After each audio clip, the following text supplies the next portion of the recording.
Hello friends, welcome to Chemisphere academy. आज मैं आपको केमिस्ट्री में determination of empirical formula and molecular formula बताऊंगी। आप सोच रहे होंगे कि मैं मोस्टली आप लोगों को न्यूमेरिकल्स क्यों सिखाती हूँ। क्योंकि न्यूमेरिकल पोर्शन एक ऐसा पोर्शन है जिसमें अगर आपने सही करा है तो आपके कहीं भी कोई मार्क्स डिडक्ट नहीं होंगे। ये बहुत ही ज़्यादा स्कोरिंग होते हैं और बहुत ही ज़्यादा इजी होते हैं। बस हमें सिंपल से एक फार्मूला याद रखने होते हैं और कैलकुलेशन हमारी सही होनी चाहिए। कोई थ्योरी का चक्कर नहीं, कोई कॉन्सेप्ट का चक्कर नहीं, बहुत ही ईजिली ये कैलकुलेट हो जाते हैं और बहुत मज़ा भी आता है इन्हें सॉल्व करने में। तो इसीलिए आज की वीडियो में मैं आपके लिए लेके आई हूँ empirical formula and molecular formula. मैंने अपने पिछले वीडियो में आपको percentage composition of different elements in a molecule बताया था कि कैसे डिफरेंट एलिमेंट्स का किसी भी मॉलिक्यूल में जो डिफरेंट टाइप ऑफ एलिमेंट है उनका परसेंटेज कंपोजिशन कैलकुलेट किया जाता है। सो एम्पेरिकल फार्मूला कैलकुलेट करने के लिए हमें जो पता होना चाहिए, जो नेसेसरी कंडीशन है, वो है percentage composition of different elements, जो ऑलरेडी मैं आपको अपने पिछले वीडियो के थ्रू सिखा चुकी हूँ। तो आप मेरे पिछले वीडियो में जाके उसे देख सकते हैं।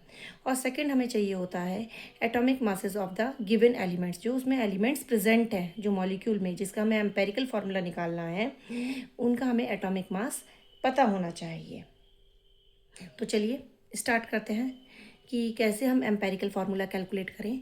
सो फर्स्ट स्टेप है calculate the number of moles of atom of various element in a molecule of a compound.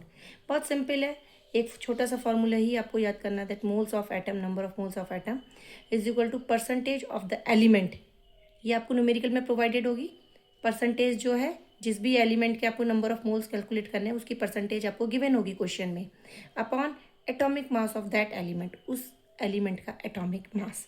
तो सबसे पहले हम उसकी हेल्प से, परसेंटेज और एटॉमिक मास की हेल्प से हम मोल्स ऑफ एटम्स कैलकुलेट कर लेंगे कि कितने नंबर ऑफ मोल्स हैं उस एलिमेंट की। सेकंड स्टेप है convert these number of moles of atoms, ये मे बी डेसिमल में आ सकते हैं। आप जब देखेंगे प्रॉब्लम तो इनकी वैल्यू क्या आएगी, डेसिमल में आएगी, मतलब पॉइंट्स में आएगी, like 2 point something, 1 point something, 3 point something. तो इनको हम क्या करेंगे, गेट द सिंपलेस्ट रेशो, इन्हें सिंपलेस्ट रेशो में कन्वर्ट कर लेंगे। तो उसके लिए क्या करेंगे, जितने भी आपके एलिमेंट्स के number of moles of atoms निकले हैं, जो भी वैल्यूज़ आपके पास आई हैं, जितने भी एलिमेंट्स हैं, उनमें जो सबसे छोटी वैल्यू होगी उससे सारी वैल्यूज़ को डिवाइड कर देंगे। Divide the result obtained in step one. Step one में जो भी रिजल्ट्स आए हैं, है ना, इनको किससे डिवाइड करना है, स्मॉलेस्ट वैल्यू अमंग देम, उनमें जो स्मॉलेस्ट वैल्यू होगी उससे डिवाइड कर देंगे। क्लियर। स्टेप थ्री में हम क्या करेंगे, फिर convert the value obtained in step two to the nearest whole number. अब हो सकता है स्टेप टू में भी हमें क्या मिले, डेसिमल में वैल्यूज़ मिले, पॉसिबिलिटी है। तो उसे स्टेप थ्री के थ्रू हम उसे सिंपल होल नंबर में कन्वर्ट कर देंगे। Clear. Next step is, sorry,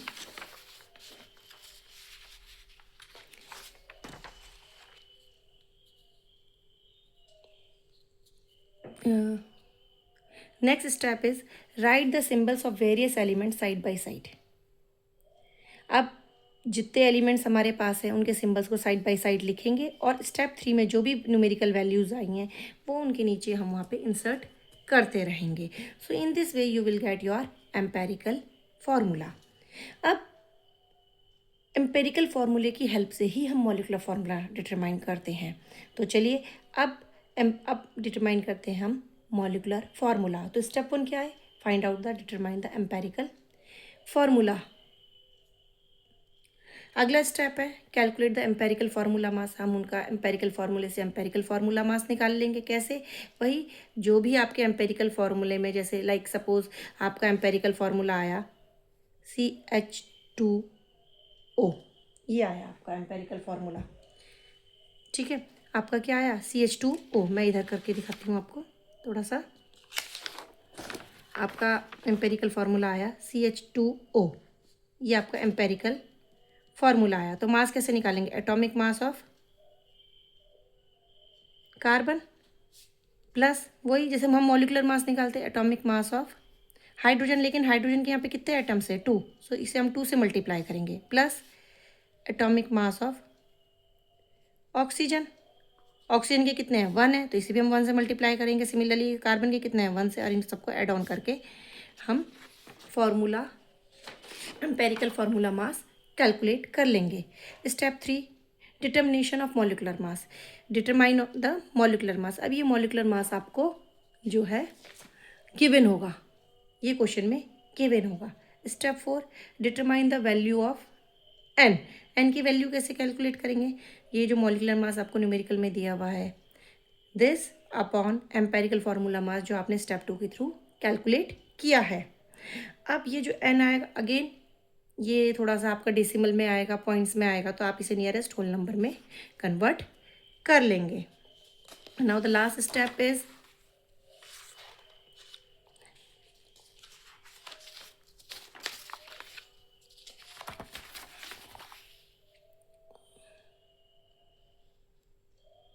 last step में क्या है, multiply the empirical formula by n to get molecular formula.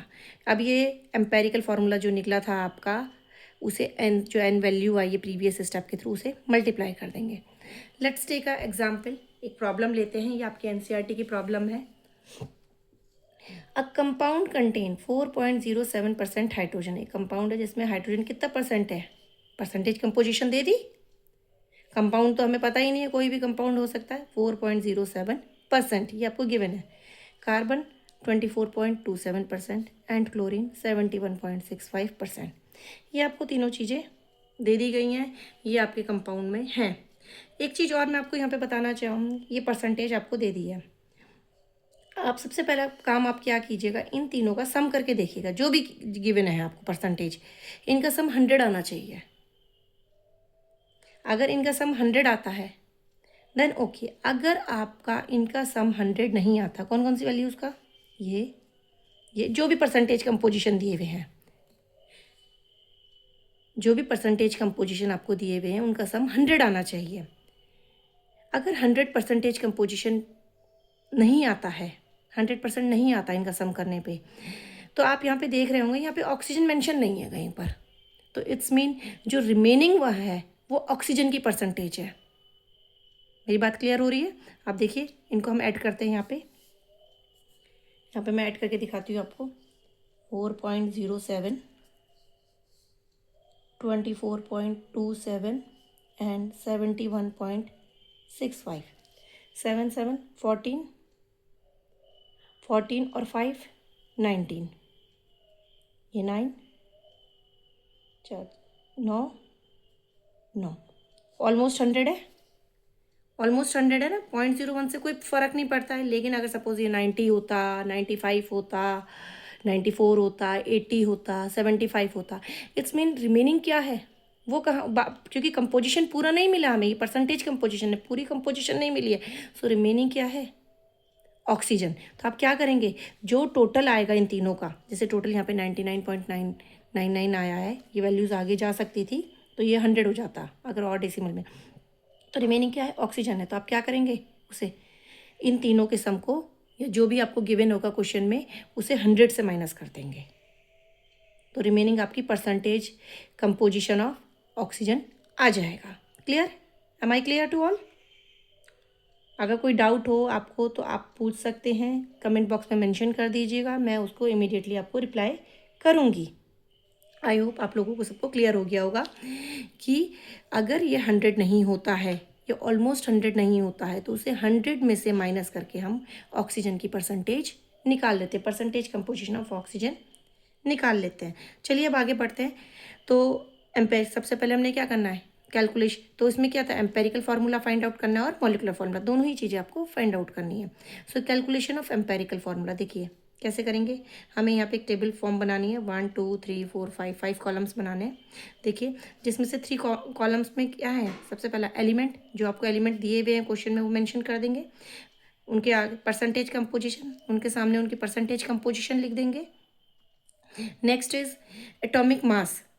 अब मैंने आपको कहा था वीडियो के लेक्चर के स्टार्टिंग में ही कि आपको क्या करना है, इनका एटॉमिक मास जरूर पता होना चाहिए। क्वेश्चन में दिया हुआ है, वेल एंड गुड, लेकिन आपको तब भी पता होना चाहिए, या नहीं दिया हुआ है तो आपको पता होना बहुत ज़रूरी है। आप एटॉमिक मास याद कर लीजिएगा। कार्बन का सबको पता है 12 होता है, हाइड्रोजन का 1 होता है एंड क्लोरीन का 35.5 होता है। तो सबसे पहला स्टेप क्या था हमारा? Calculate the moles of atoms. कैसे करेंगे? Percentage composition divided by atomic mass. मैंने बता रखा है अपना आपको, ये देखिए स्टेप 1 में moles of atom percentage of element divided by atomic mass of the element. तो क्या देखिए हमने डिवाइड करा, सबको डिवाइड किया। 24.27 upon 12 is equal to 2.02। Similarly 4.07 divided by 1, 4.07, 71.65 divided by 35.5। अब इन्हें क्या करना था? देखिए हमने क्या करना था, get the simplest ratio of very simplest ratio में, तो divide the result obtain bye smallest value among them. Smallest value से उसे डिवाइड करनी थी। तो अब इन तीनों में स्मॉलेस्ट वैल्यू किसकी है? दो वैल्यू सिमिलर नजर आ रही होंगी आपको, 2.02 राइट। 2.02 जो है 2 टाइम्स है और ये स्मॉलेस्ट भी है।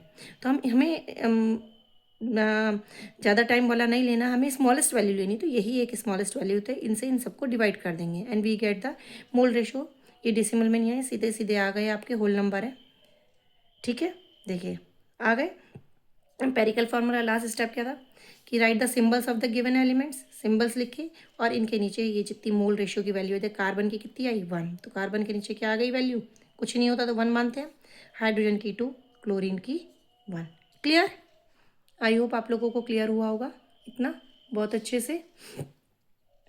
नेक्स्ट स्टेप क्या है? अब मॉलिक्यूलर फार्मूला। देखिए अब क्या करना है, हमें मॉलिक्यूलर फार्मूला डिटरमाइन करना है। तो मॉलिक्यूलर फार्मूले के लिए सबसे पहले क्या निकालते हैं? एम्पेरिकल फार्मूला, जो हम ऑलरेडी निकाल चुके हैं।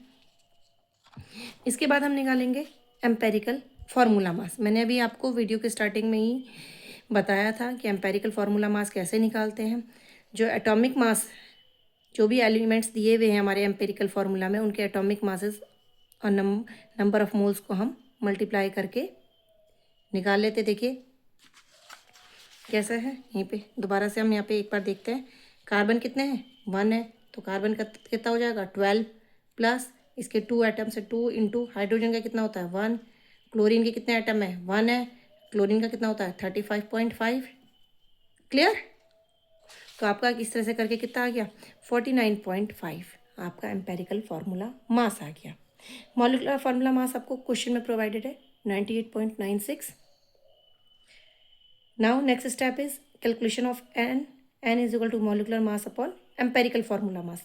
मॉलिक्यूलर मास कितना है? 98.96 divided by formula mass. Empirical formula mass आया था आपका 49.5। तो डिवाइड करेंगे तो you will get the 2। The last step is the molecular formula is equal to empirical formula को हम एन की वैल्यू से मल्टीप्लाई करते हैं। तो एम्पेरिकल फार्मूला होल एन, तो CH2Cl, एन की वैल्यू 2 है, 2 तो अंदर 2 से मल्टीप्लाई करेंगे तो you will get your molecular formula, that is C2H4Cl2। C2H4Cl2। तो देखा आपने कितना इजी है एम्पेरिकल फार्मूला और मॉलिक्यूलर फार्मूले से रिलेटेड न्यूमेरिकल करना। कुछ नहीं, बहुत ही इजी है। आप 1-2 बार प्रैक्टिस करेंगे, आपको मेमोराइज हो जाएगा इजीली और आपका एग्ज़ाम में कोई भी मार्क्स डिडक्ट नहीं होगा। इस तरह से आप अपनी केमिस्ट्री को स्कोरिंग बना सकते हैं। मेरी लेक्चर्स आपको पसंद आते हों, मेरे वीडियोस पसंद आते हों, तो प्लीज़ मेरे चैनल को सब्सक्राइब कीजिए, लाइक कीजिए, कमेंट्स भी दीजिए अच्छे अच्छे। Thank you.